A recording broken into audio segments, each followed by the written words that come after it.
Hey guys, Jason Guyman here.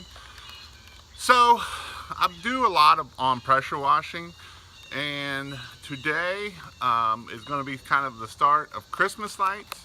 We also, as a company, we do Christmas lights, but I'm going to do Christmas lights every Friday, maybe some even more than that. So it'll be Monday, it'll be pressure washing. Wednesday will be marketing, and Friday will be Christmas lights. Not just how to install Christmas lights, how to make different stuff, cool things to do with Christmas lights, all different kinds of things with just Christmas lights. Cool display. It might be a cool display that I went to and seen with my kids, and I will post them up here, and that way it will be just everything Christmas will be on Fridays, and we may even do a couple more even during the week, but definitely on Friday we're going to do it.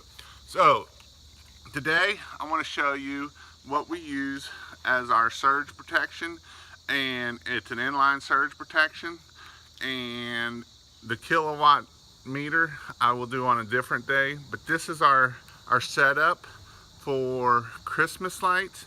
And what we do is reason why we use this thing for is if they have if we do something stupid like cut the wire, maybe something's wrong with the Christmas lights, and when they installed the Christmas light and they're shorting out, it will trip this versus tripping the customer's circuit breaker or the GFI inside the garage is usually where most GFIs are for the outside plugs. It could be in the basement, bathroom, kitchen.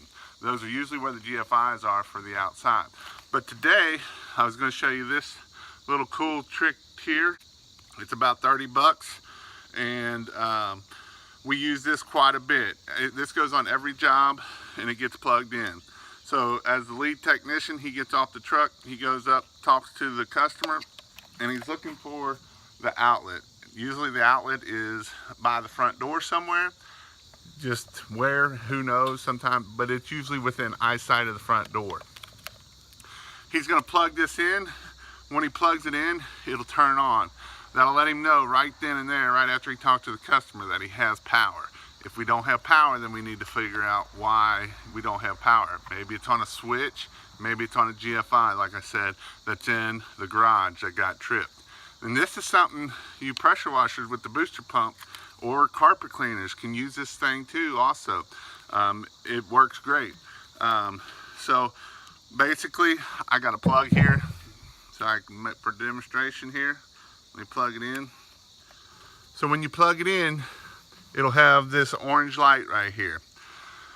So what I do is if we're testing, you know, if I know I need to cut wires, you can hit the test button. It shuts it off. I don't have to unplug it. I don't have to do none of that. All I got to do is when I get back to it, is hit the reset button, and it turns power right back on. See, 123 volts. If I hit the test button, we are down to nothing, 0. So this is why we use this. This is a 15 amp inline GFCI circuit breaker. It will break out usually around 80%. It's supposed to, even circuit breakers are supposed to trip at 80%. So 15 amps, you're going to get about 12 amps on this before it's going to start popping this. So like I say, this is a great tool, works awesome. They actually make another kind of this. It's a little short one. It's about this big. I don't really like it. I like it because you can plug this in and it gets you away from the house, and I can see what I'm doing out here. But this here, like I say, you just plug it into the house and it works awesome. If you come back probably next week or sometime next week, I'll show you how this kilowatt works, and it works. It's a great thing. I'll put both these links down into the description if you want to order one. Like I said, this is about 30. I think this is about $20 or $25. But this here will save you a lifetime. The biggest thing I like about it is if your customer's not home and you trip your wires, this way you still have, it'll just trip this versus tripping the inside. And that's the important part of it. So I just thought I'd let you know this helpful hint. Please subscribe down below, and And if you have any questions, please start asking. Thank you.